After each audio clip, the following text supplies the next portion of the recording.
Hello, everybody. This is Joe Fahmy with a video discussing the importance of the Federal Reserve.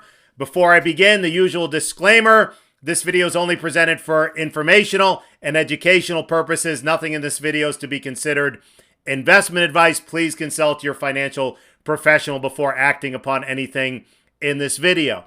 So, Marty Zweig came up with the expression, I'm sure a lot of you have heard, that says, "Don't fight the Fed." Now, I'm a trader. I don't care much for macro. I know I joke around a lot about it, but I don't really care about retail sales or housing starts or jobs reports because those are all lagging indicators. The stock market is a leading indicator. But what I do care about as in regards to macro is what the Federal Reserve is doing. So my interpretation of the phrase, "don't fight the Fed," is two things.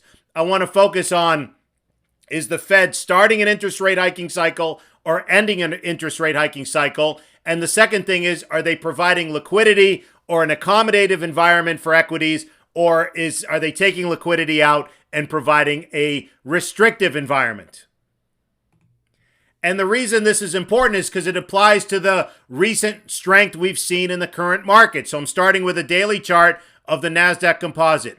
And we had this correction right into the end of October. And November 1st was a very pivotal day because Fed Chair Powell, the Fed meets roughly every 6 weeks. Fed Chair Powell basically said that they're done with this interest rate hiking cycle. And we had a O'Neill follow-through day just to keep things simple. It's signs that the institutions are coming back into the markets. Now, you might say, hold on a minute, the Fed still needs to fight inflation and so forth. But I believe the big institutions also interpreted that the Fed was done because they came in with more strength with another follow-through day on November 2nd. We had a Zweig breadth thrust. You can Google the definition, basically showing a significant improvement in the technicals, and we regained the 50-day moving average. So the point here is a lot of this strength has to do with the Fed signaling they're done with this interest rate hiking cycle, and the market is potentially repricing itself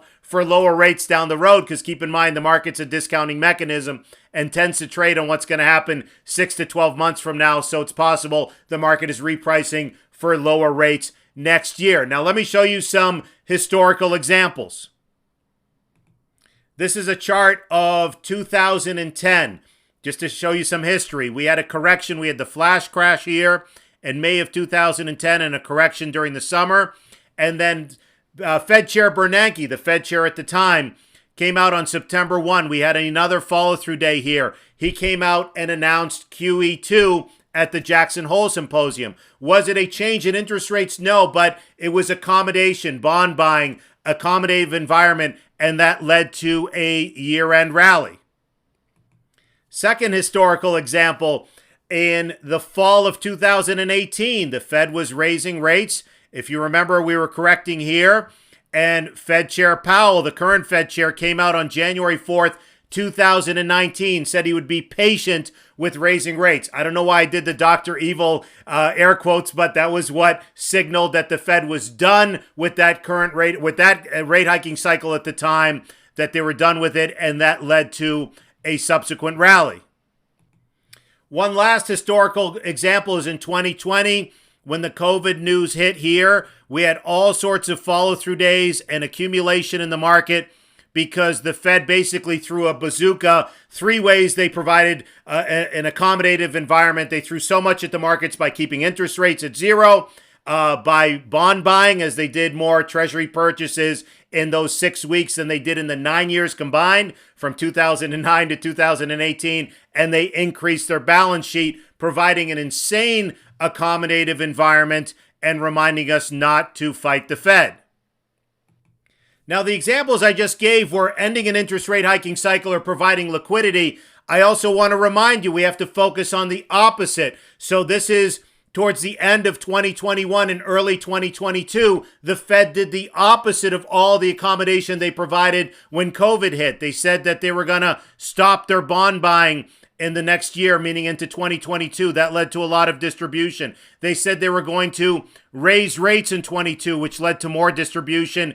And then in mid-January of 2022, when we broke through the black line, the 200-day moving average, they said they were going to reduce the balance sheet Again, reminding you have to focus on both sides of the equation when they are providing a restrictive environment. Again, we don't want to fight that as well because that led to the bear market in 2022.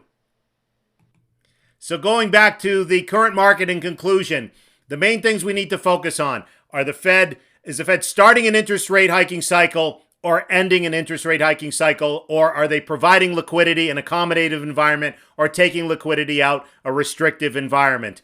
It's something very important to focus on because the market does care about that. And my interpretation of the phrase, don't fight the Fed, is pay attention to these things.